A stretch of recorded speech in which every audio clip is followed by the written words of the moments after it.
Have you heard the phrase that a dog is man's best friend? Surely you have, who hasn't? Well, in my family, we took it very seriously. I have always been a dog lover, and I am good at understanding them. And the truth is that I have never given up on any of them, no matter how bad they were when we rescued them from the street. But of course, so much trust and affection for these animals had to bring me consequences one day, because in the end I came across something that took advantage of precisely that. I still think that the dog is man's best friend, but what I took home that time, it might have looked like a dog, but I assure you it wasn't. It all started on a normal day, on my way home from work. It was winter and it was freezing cold. I had just moved into a house that my uncles had left me before they went to live in Europe, and I was anxious to get there, light the fireplace, and get into bed. It was all I could think about when suddenly, just a few blocks away, I started to feel like someone was watching me. It was a very strange feeling, as if someone were right behind me, but every time I turned around there was no one there. I started walking faster and faster and more scared, convinced that someone really was following me, but without being able to see or hear anyone. It was as if a shadow were stalking me. As soon as I got home, I started looking for the keys like crazy in my bag, but I couldn't find them.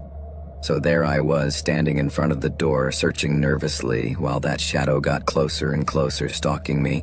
But just when I found the keys and was about to put them in the lock, I realized it was too late. What had been following me was now right behind me, looking at me. I could feel it. I felt a chill run down my spine, and not knowing what to expect, I turned around slowly, but I had to lower my head to get a good look. It was a dog. When I saw it, I calmed down a bit and felt a bit silly too. How could I have been so scared of a simple little dog? Maybe it was because I was being influenced by living alone, and now I was scared of anything. I was surprised how easy it had been for it to sneak up on me, because the dog was really huge, one of the biggest I had ever seen. I couldn't make out what breed it was. It was hairy and had big long ears. It was probably a mongrel. I also noticed that it was hunched over, and I assumed it had some kind of back problem. But it looked at me with an innocent and good-natured face. So despite its size, I didn't feel threatened. It seemed like a friendly dog. I noticed that he wasn't wearing a collar and he was quite dirty. So I deduced that the poor thing had been lost for a long time. So I decided to take him home and look after him until I could find him a shelter. Although if no one adopted him, I would keep him. As soon as he entered the house, he began to jump for joy. I'm not going to lie to you, he was quite sweet, but I also found him a bit strange. Normally, dogs tend to be more cautious when entering a new house, especially if they have been on the street for a long time. But this dog was happy and jumping from one side to the other as if he had lived there all his life. Despite my surprise, I didn't think much of it. I just took him to the patio and left him there while I looked for something to feed him. Luckily, I found a roast chicken in the fridge, so I put it on a plate with some vegetables that I was sure he would like and warmed it up a bit. Fortunately, I knew which vegetables dogs could eat and which they couldn't, so I was quite relaxed about what I was giving him. I went out into the patio with the food in my hand, thinking about the vaccinations I would have to give him the next day, but what I saw there shocked me so much that the food fell to the ground. The dog wasn't in the patio, and the door to the shed where I kept my birds was open. I ran over there straight away, but I didn't see the dog either. Instead, I saw all the bird cages were empty, with feathers scattered everywhere. Had the dog eaten them? But how was it possible? It was impossible for a dog to open the door, get in, and open all the cages in such a short time. In fact, it was impossible for a dog to open the cages. The mechanism of the grill was a bit complex, and even having fingers, it was difficult to open it. But the most disconcerting thing is that even so, there was no way it could have done it so quickly. Frightened and confused, I returned to the house and looked everywhere for the dog. I didn't understand where it had got to. What kind of dog would be capable of doing something like that, I wondered, unable to comprehend what was happening. But then, a few steps later, when I looked up, the answer came to me. The dog was in the living room, waiting for me and staring at me. However, its gaze was no longer the same. It was no longer playful or friendly. That animal was looking at me in a sinister way, as if I were its next prey. I was frozen, But just when I thought it couldn't be any more terrifying, I noticed an even more horrifying detail. Its eyes had changed color. Now they had a fiery red rim, and its gaze became determined and cold. I was astonished. That expression was more human than animal. I had never seen anything like it in my life. I tried to take a step back, but on seeing my gesture, the enormous animal did something that I could never have imagined, and that I really wish I had never seen. The dog, or rather that thing, reared up on its hind legs with unnatural ease. It wasn't the typical gesture of a wobbly puppy trying to assume a human posture. No, this animal was perfectly upright on its hind legs without faltering for a moment. It was as if it had studied the human form and was imitating it to perfection. It was extremely terrifying. I was in such a state of panic and confusion that I stood completely rigid with my eyes wide open, my heart beating so hard I could hear it, but my brain short-circuited, unable to process what was happening right in front of my eyes. Suddenly, its lips curled upwards, revealing red, swollen gums and razor-sharp teeth. But once again, this was not the expression of a dog about to growl, but a chilling, almost demonic grimace. None of the dogs I had ever had in my life, of any breed I knew, was capable of doing something like that, and that only confirmed what I already suspected. That thing was not a dog. I was paralyzed, unable to look away from that abomination. Suddenly, that monster, because I could no longer call it anything else, began to walk slowly towards me. At first, I thought it was moving like that because it was difficult for it to keep its balance on two legs. After all, it still had the structure of a dog, but I soon realized that wasn't it. It moved slowly, yes, but with a precision and an intentionality that made my blood run cold. Its eyes remained fixed on me, and it was as if it were calculating its every move, studying me, analyzing me. I was its target, and it was intimidating me, enjoying my terror. What I was seeing defied all logic and reason, but whatever it was, one thing was clear. I was its prey, so I had to do something, and fast, or there would be no tomorrow to explain myself. I was sure of it. I thought about running towards the front door, but it was useless. The monster had strategically placed itself between me and the exit, blocking my way. It anticipated my movements as if it could read my mind. I was paralyzed, my feet stuck to the floor as if they had glue, while the monster got closer and closer. So I forced myself to react and make a quick decision. In a fraction of a second, I evaluated my options in my mind. I couldn't go to the backyard, the fences were too high, and even if I managed to jump them, the neighbor had a very dangerous police dog that would surely tear me apart without hesitation. I was totally desperate and in complete panic, so I did the only thing I could. I ran toward the stairs and went up as fast as I could, locking myself in the first room I found while desperately looking for a hiding place. But it wasn't enough. A few seconds later, I heard the sound of that abomination's claws scratching at the door, trying to open it. Suddenly, the monster lunged at the door furiously, trying to knock it down, and when it finally succeeded, it returned to the posture of a dog, got on all fours, and assumed the attack position. It still had that expression of fury and malice on its face, and it was still too human for an animal. I could even swear that I saw it smile a little sinisterly. It was as if it was saying to me, "I've got you, there's no escape," and it was enjoying my terror. But I did have one last option, to jump out of the window and throw myself into the void. So that's what I did. The impact was brutal. I tried to get up, but I couldn't move my legs. The pain was too unbearable. I started screaming for help, feeling paralyzed by the pain, until finally I gave up. Now there was no escape. So I closed my eyes, trying to contain the fear, and prepared for the beast's attack. But a few seconds passed and nothing happened. Suddenly, I heard the voices of my neighbors approaching, alerted by the roar of the fall and my screams. But little by little, those voices faded, and I began to lose consciousness. I woke up in the hospital, surrounded by doctors and nurses. I had to lie about what I had experienced and tell a story about an accident, because I knew that nobody would believe me if I told them about the dog-shaped monster. Shortly after I was discharged, I returned home and began to investigate what I had seen that day.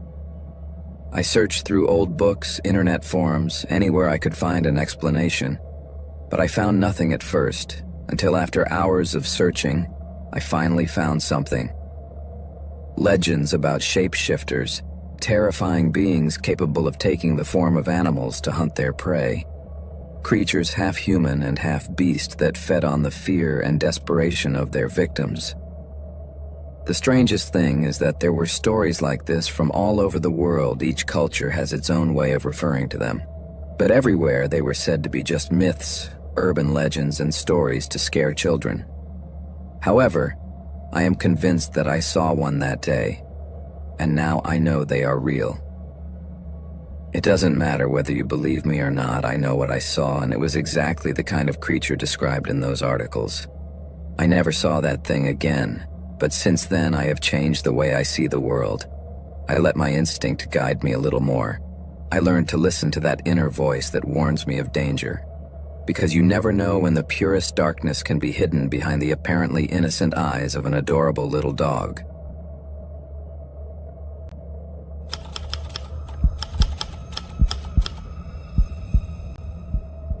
Have you ever felt like something is chasing you, not literally, but like a memory that won't leave you alone?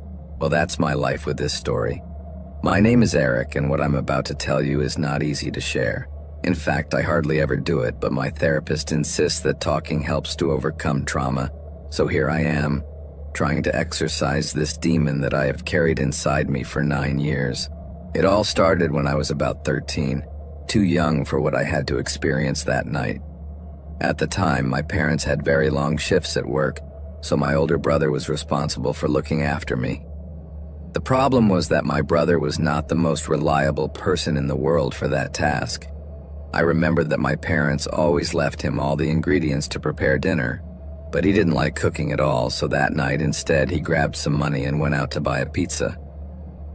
It wouldn't have been so bad if he had taken me with him, but he preferred to go alone, because according to him I was already 13 and was old enough to stay at home alone, and besides we had Bruce, our dog, who was supposed to protect me if anything happened. We lived in a tough neighborhood, the kind where you can't be too sure of your safety, but having grown up there, I had become desensitized to danger. However, as soon as my brother walked out the door that night, things started to go wrong. Bruce, who was in the backyard, started barking like crazy, super nervous, as if he sensed someone approaching, and a few seconds later the doorbell rang. I knew I shouldn't open the door to strangers, so I looked through the peephole first.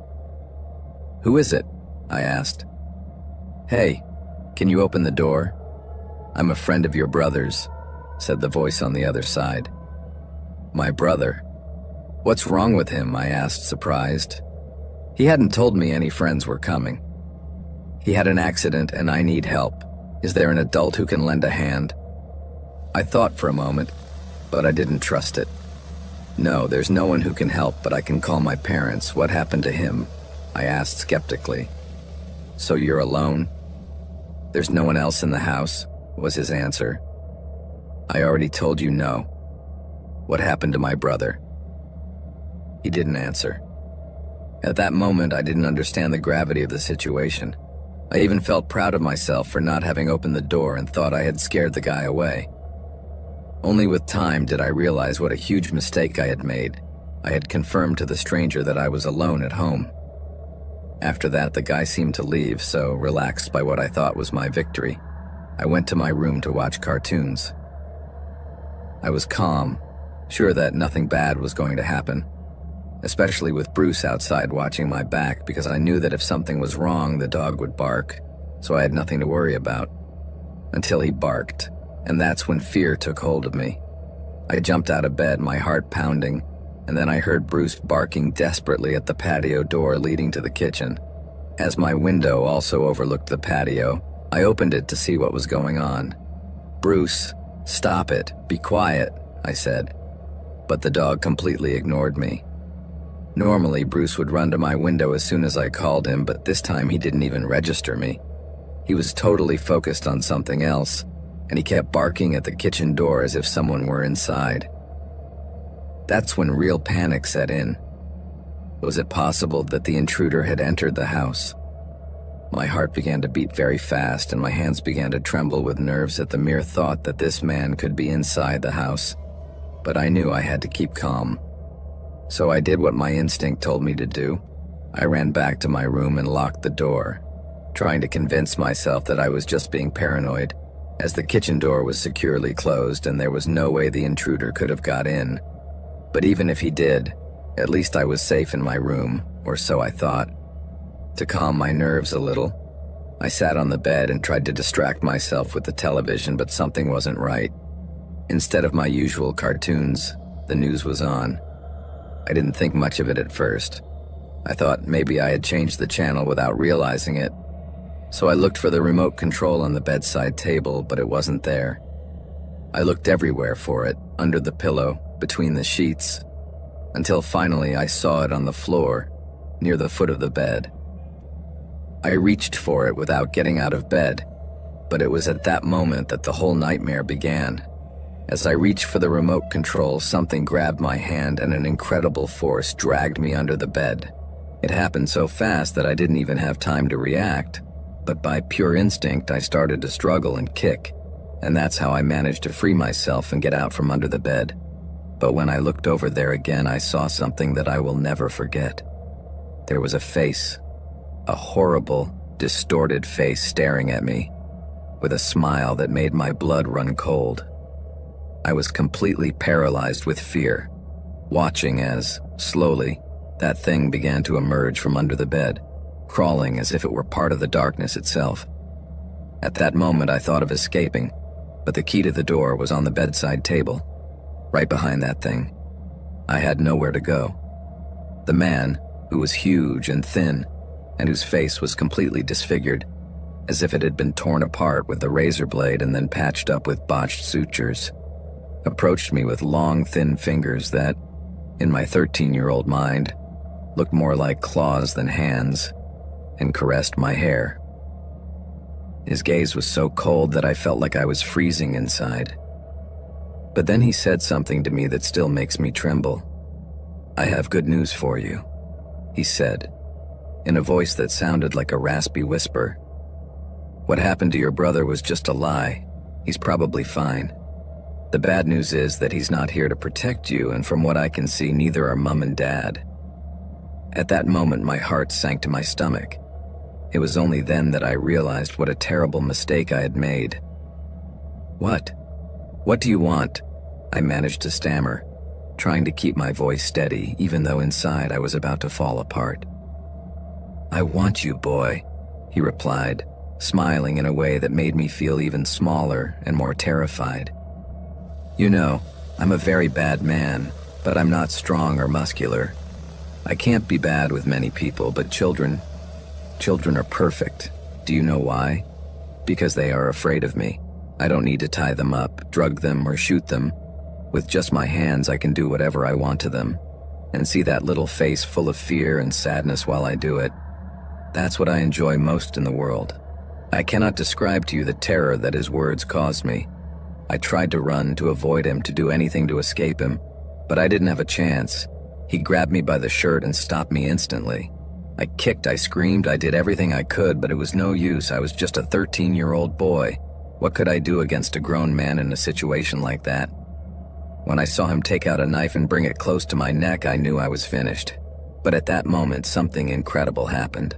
Bruce, my dog, appeared out of nowhere, jumped through the window I had left open, and lunged at the man with a fury I had never seen in him before. It was as if he knew exactly what was happening and didn't hesitate for a second to launch himself at the guy in a ferocious attack. For a moment I was shocked, but then I reacted and took advantage of that moment of distraction to grab the key and open the door. I knew I couldn't leave Bruce alone with that monster, but fear overcame me and the instinct for survival won out. So I ran out of the house, hearing the angry barking of my dog behind me. But I didn't stop for a second. I ran out of the house at full speed. But as I was crossing the driveway, I ran into my brother who had just arrived. He opened his eyes wide with astonishment when he saw me, and I immediately told him everything that had happened. Without thinking twice, he entered the house like a hurricane, ready to face whoever was there. He ordered me to stay outside and gave me his phone to call the police. However, once he entered the house, I heard no screams or fighting, just a silence that chilled my soul. Minutes later, my brother came out crying, hugged me, and called my parents. The police arrived shortly after, and although I didn't want to hear it, I knew what had happened to Bruce. My brave dog died that night, protecting me until the very end. He could smell evil from the start, and when he saw me in danger, he didn't hesitate to act. The man who attacked us was seriously injured by Bruce, and although he managed to escape, the police caught him that same night. It turned out he was a psychopath with a history of horrible crimes. He is now in prison, serving a life sentence. Today I'm 22 years old and I live alone in an apartment with my new pet. My parents always said that dogs should protect the house, but I don't want my dog to have to sacrifice himself for me. He is part of my family, and I want him to have a peaceful and happy life, something that Bruce never had. The other day I found an old photo of Bruce when he was younger. I was only 8 years old in that photo, and it's the only one I have with him. I regret not having taken more photos, but I assure you I will never make that mistake again. That experience changed me forever. Now I always lock the doors and check the windows before going to sleep. Sometimes, when I'm alone in the dark, I can still feel that cold gaze and that horrible smile of that psychopath who took my best friend away from me. But what hurts the most is remembering Bruce, my hero, the dog who gave his life for me. I will never forget him.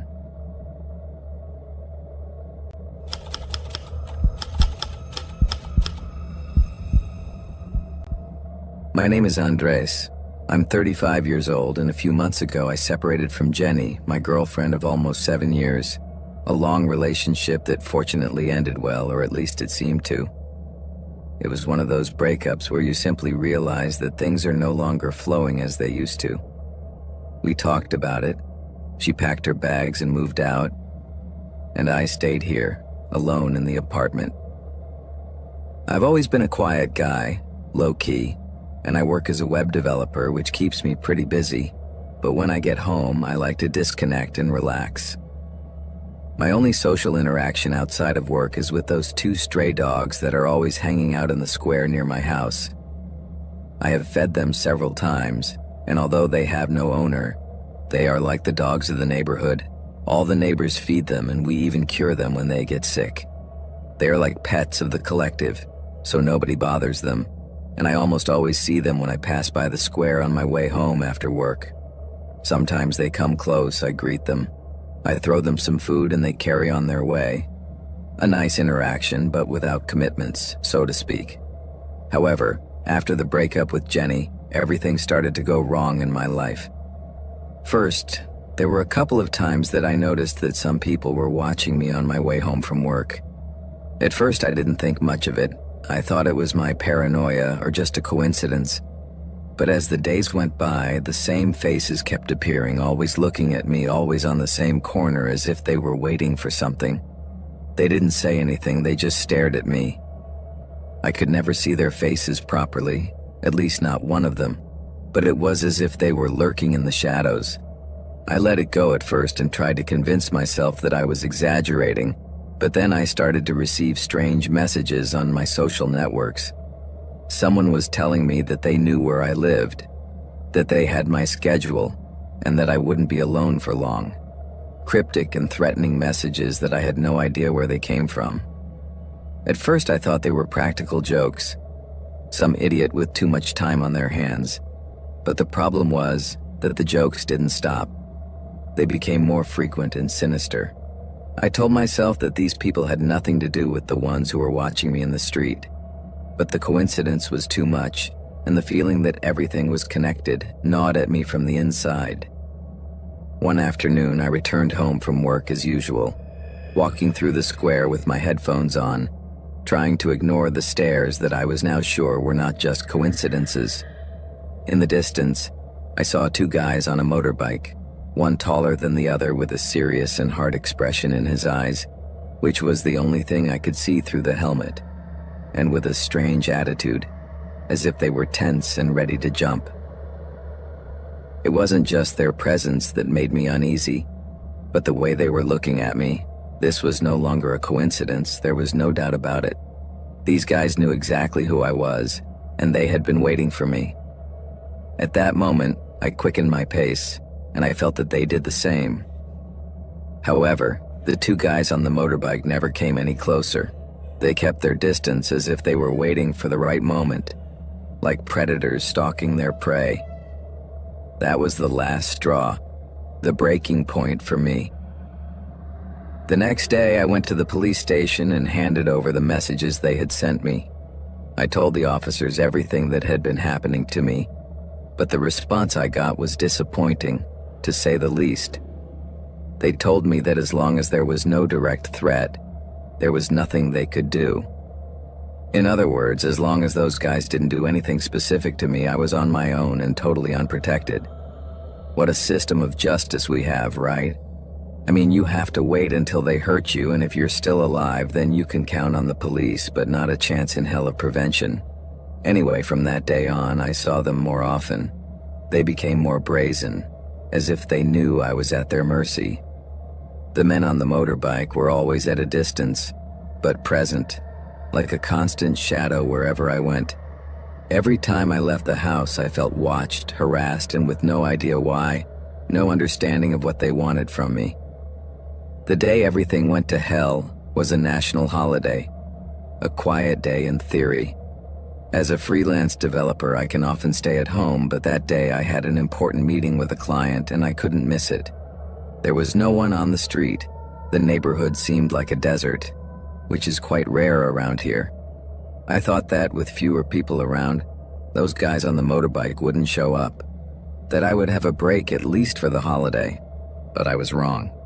As I crossed the square, I heard them before I saw them. The loud roar of the motorbike broke the silence, and before I could react, they were on top of me. This time they didn't keep their distance, they got straight to the point.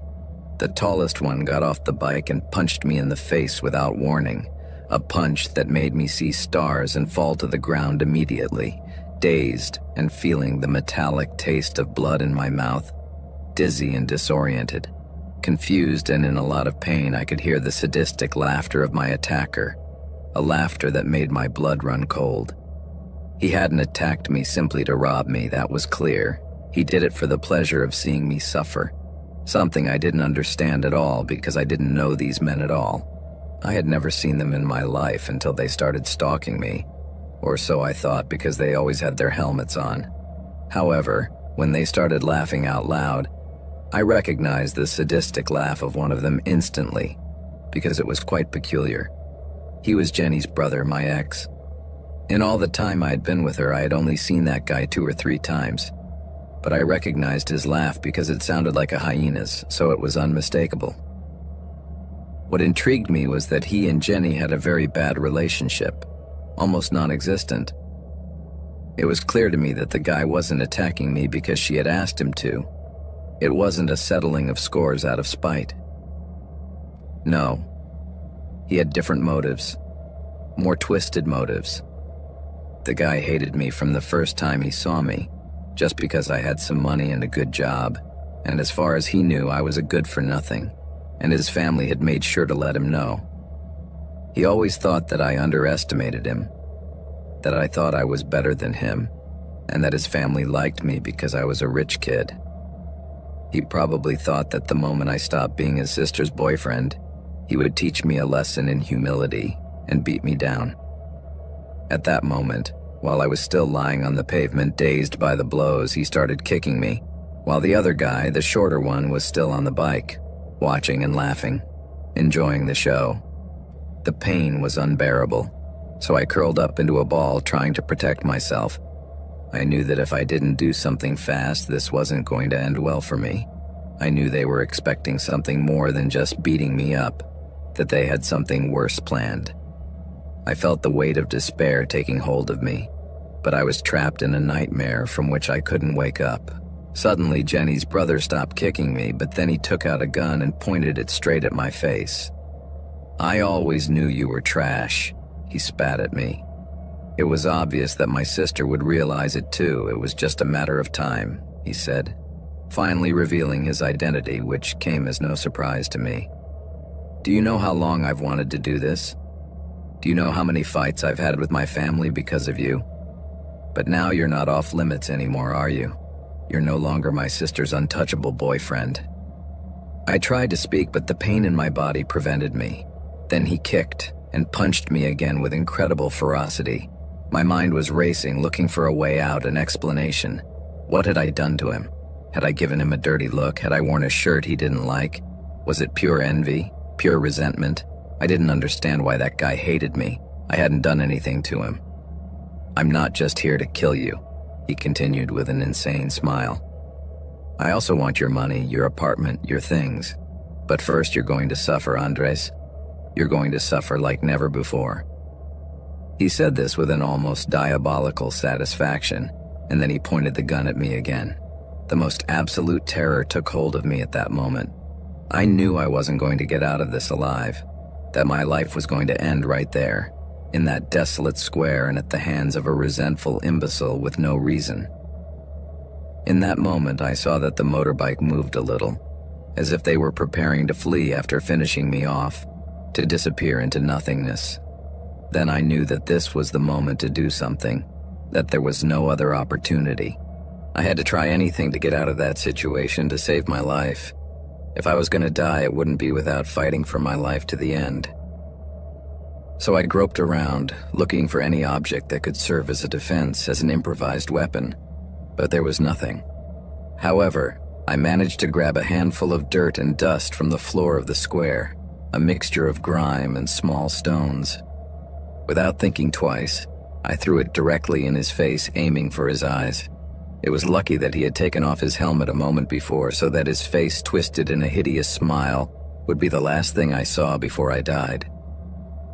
But he had no idea that that arrogant gesture would give me the opportunity I was looking for to escape.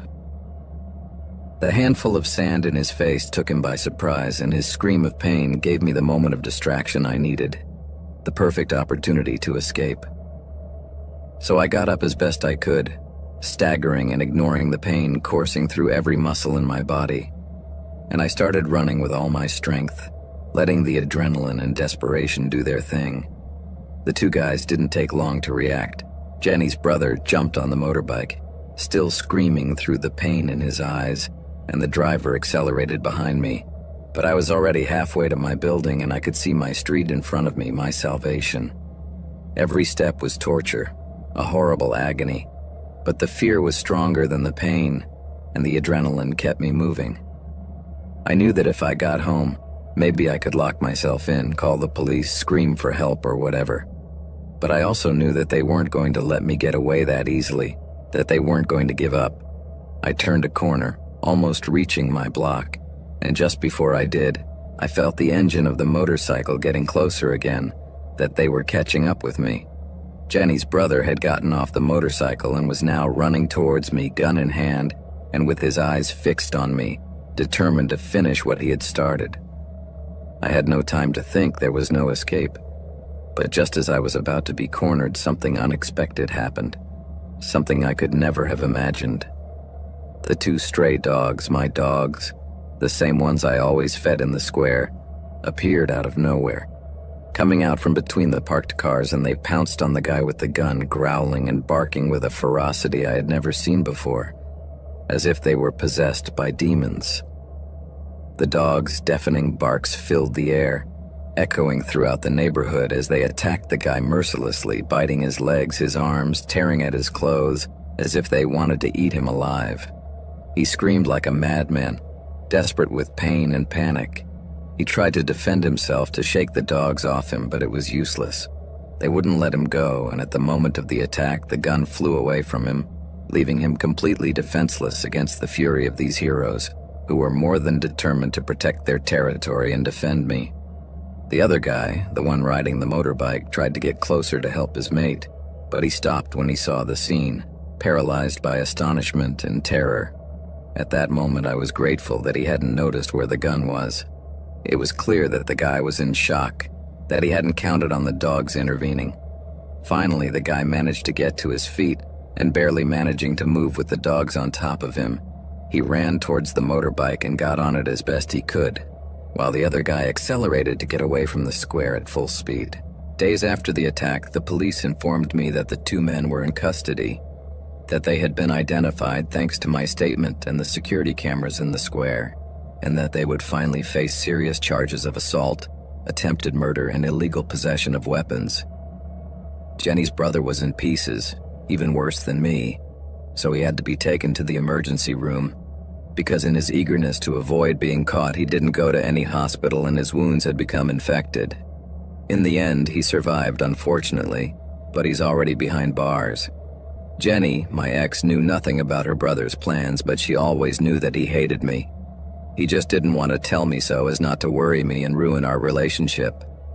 As for the motives for the attack, I could say that there were none. That it was all the product of the envy, resentment, and frustration of a guy who could never accept my achievements and my happiness.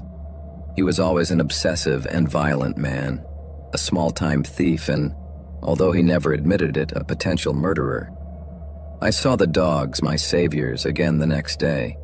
They were in the neighborhood as usual, calm, as if nothing had happened. I approached them cautiously, spoke to them softly, and offered them food. They were hungry and thirsty for affection. It was quite cold that day as winter was approaching, so I decided to take them to my apartment to offer them a warm refuge and a safe place. One thing led to another, a caress, a grateful look, a soft purr, and I ended up adopting them, giving them a permanent home.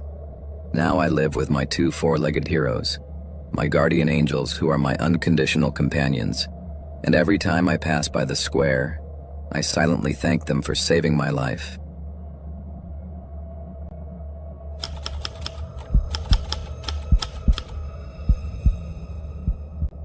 My name is Damaris, and for me, my two cats are my family, my unconditional companions. For many, they are just pets, protective animals that only serve to take care of the house and provide company. For others, they are valuable members of the family.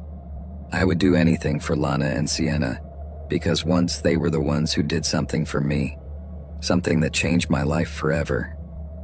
They warned me about something terrible that was happening right under my nose, something so dangerous that it could have cost me my life. It all started a few months ago when I decided to move to an old house on the outskirts of town. I was never a fan of noise or the hectic city life, so I looked for a quiet place, surrounded by nature. Also, I didn't want my cats to live cooped up in an apartment. I needed a place with a big garden for them to play and explore. The house I found was small but cozy, with a huge garden and a peace that seemed unreal. The first week was normal. Lana and Sienna devoted themselves to exploring the house, sniffing every corner, marking their territory. I, for my part, unpacked my things, trying to put everything in order, to make that house my home. But it was in the second week when I started to notice something strange, something that made my hair stand on end. Lana, my Siamese cat, began to behave strangely. She would stare at a corner of the room as if she were seeing something that I couldn't see, something that disturbed her deeply. I know what everyone says. It's just a cat. Cats do strange things, they are mysterious animals. But I know my cat, I know how she behaves. And this was different, this went beyond strange, and I know that Lana could be. Anyway, I tried to rationalize it, to look for a logical explanation, so I thought, maybe she was reacting like this because she was in a new house, in an unfamiliar environment. It was either that, or to think that something paranormal was happening, and it was easier for me to believe in the first option. One night, while I was watching a movie on the couch, Lana jumped out of my lap with her hair standing on end, and stood in front of the same corner and began to growl as if she were threatening someone.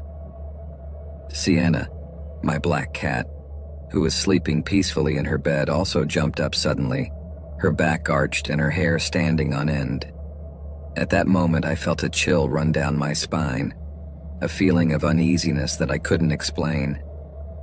I got up from the armchair and went over to the corner, thinking that maybe there was a giant spider, a poisonous insect, something that was scaring the cats. But there was nothing there, just the empty wall. It was one thing for one of my cats to follow an imaginary dot, to chase an invisible fly, But for both of them to be doing it at the same time and to react in that way was something that deeply disturbed me. It was as if they could see something that I couldn't, something that was hidden from my eyes. And I'm not going to lie to you, it scared the hell out of me. Over the next few days, the cats continued with their strange behavior. They were no longer limited to just the corner of the room. Now Lana and Sienna roamed the whole house, stopping in certain places, always staring at something invisible, something that seemed to disturb them. For my part, I began to feel very uncomfortable, very nervous. Perhaps I was being overly influenced by the cat's behavior. Perhaps I was letting my imagination run wild, but I still felt physically uncomfortable, as if an invisible presence was constantly watching me. The feeling that something was not right, that something sinister was hiding in that house, grew stronger every day. One night, while fast asleep, I was jolted awake by the sound of something falling in the kitchen, a crash that made my heart jump into my mouth. I got out of bed still half asleep and went to see what had happened. I found one of the chairs on the floor upside down, and my cats were sitting at the kitchen door, staring at it with wide open eyes as if they were scared. So I picked up the chair and put it back in its place, thinking that maybe the cats had thrown it while playing, although they had never done anything like that before. Sienna was a very naughty cat. He liked to throw things that were close to the edge of the table or somewhere high up. But a chair, that had never happened before. I didn't even know if he had the strength to do it. But things escalated even further. One morning I woke up to the sound of desperate meowing, anguished meowing that made my blood run cold. And with my heart racing, I got out of bed and ran to the living room, fearing the worst. My kittens were sitting in front of the window, meowing like crazy, clawing at the glass in desperation. So I decided to go to the window and saw that it was completely open, wide open, which seemed a bit strange because I was sure I had locked it before going to sleep. I always did it for security. I closed the window with trembling hands, feeling a chill run through my body, and tried to calm the cats, to reassure them. I sat on the sofa hugging them, stroking them gently, trying to understand what was happening, to find a logical explanation for it all. My mind was full of questions and doubts. Was it possible that there was something in the house that I couldn't see, something that only my cats could sense? Was it possible that they were trying to warn me of some danger, to protect me from something evil? I spent the following week trying to understand what was happening, to find an answer to the strange events that were taking place in my house. I spoke to friends and neighbors, looking for some rational explanation, some clue that would help me solve the mystery. But no one could give me an answer that made sense, that convinced me. One night I decided that I needed to face whatever it was in the house, that I couldn't go on living with that fear, with that uncertainty. So I gathered up all my courage, made a strong coffee, and sat down in the living room, waiting for dawn to break, ready to face whatever it was that was stalking me. It was 3 a.m. when I began to feel an inexplicable chill, a chill that penetrated to the bone, even though I had the heating turned up to the maximum. Lana and Sienna came over to me, curling up next to me, their eyes fixed on the corner, observing something that I couldn't see. I armed myself with a powerful torch and a tape recorder, determined to document anything that happened, to record any sound, any image that might give me a clue as to what was going on in that house. Suddenly, the temperature dropped even further, so much so that I could see my breath in the air. It was a penetrating cold, a cold that seemed to come from within, that froze my bones. Every time something strange happened in that house, only my 2 cats reacted. Only they seemed to perceive what was going on. This time, even though I couldn't see anything, even though there was no physical evidence, I felt that there was something in the room with us, something invisible, something malevolent, watching us from the shadows. I turned on the kitchen light, trying to illuminate every corner, to chase away the darkness, and I took out my cell phone to record what was happening. As on previous occasions, both cats were obsessed with something that neither I nor the camera could see. Their eyes were fixed on a point in the room, their bodies tense, ready to attack. But something had changed in an instant. It was something different. Normally, the cats would look at a fixed point, as if they were observing an inanimate object. This time, whatever they were looking at was moving, and moving a lot. They were following the gaze of an invisible object that was moving quickly around the room from one side to the other, as if it were playing with them. After a while of erratic movements of growls and snorts from the cats, the recording on my cell phone suddenly stopped, without me doing anything. Then I tried to restart it, but my cell phone turned off completely, as if it had run out of battery. It wasn't even a few seconds before things in the house started to switch off, one after another, as if an invisible force was disconnecting everything. From the refrigerator to the lights, everything went out at the same time, plunging me into total darkness. Had the electricity gone? No, it was impossible. Things were all shutting down at the same time, gradually, as if someone had turned off the main switch. As I tried to understand what was happening, to find a logical explanation for it all, I looked at the cats, searching for a sign, a clue that would help me understand what was happening. But what happened next was the most terrifying thing I've ever experienced. My cats were looking at me, but they weren't looking at me. Their eyes were fixed behind me, on something right behind me, something I couldn't see. Suddenly, my cell phone fell out of my hands and crashed to the floor, breaking into 1,000 pieces. I could have sworn that I hadn't let go of it, that I was holding it tightly, and it was then that I felt something had knocked it to the ground, an invisible force that snatched the cell phone from my hands. I panicked, seized by terror, grabbed my 2 cats and ran to lock myself in my room, seeking a safe haven. I would have run out of the house, escaped to the street, but it was snowing outside and it was freezing cold and I was in my pajamas, barefoot. I was completely trapped, with no escape.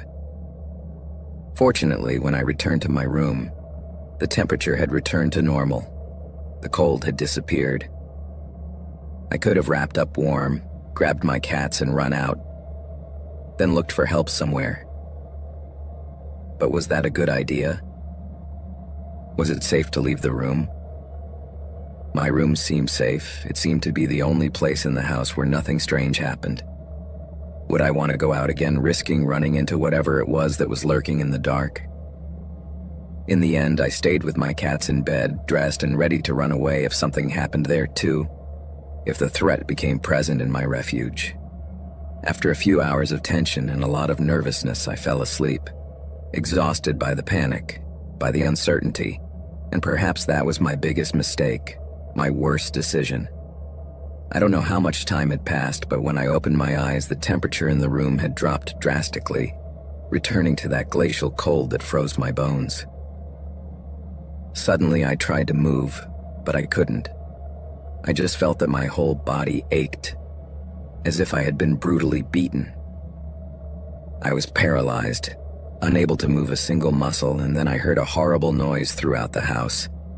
A shuddering noise, an inhuman sound that I couldn't identify, that gave me goosebumps. And when I looked around carefully, I realized that this was not my house, that I was in a different place.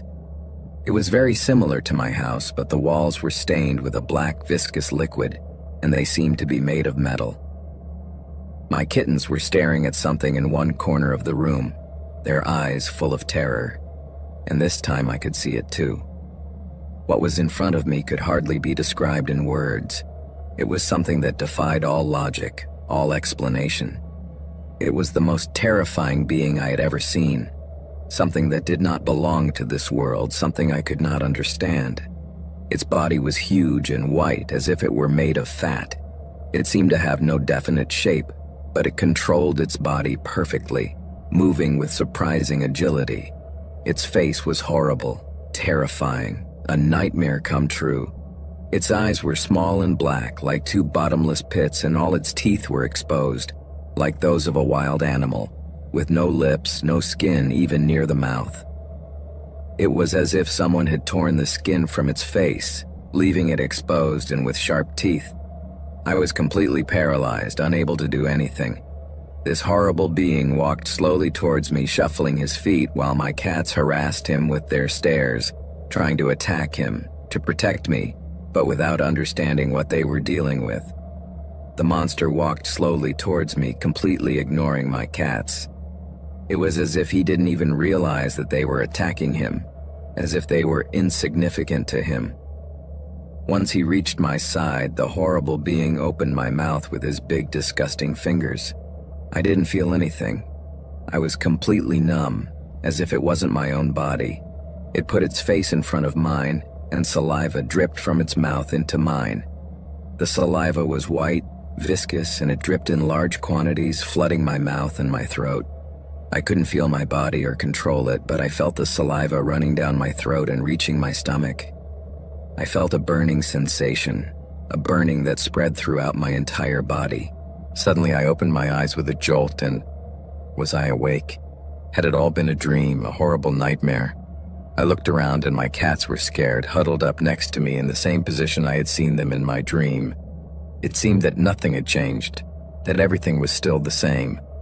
Suddenly, I felt something horrible in my stomach, a sharp, stabbing pain, and I ran to the bathroom.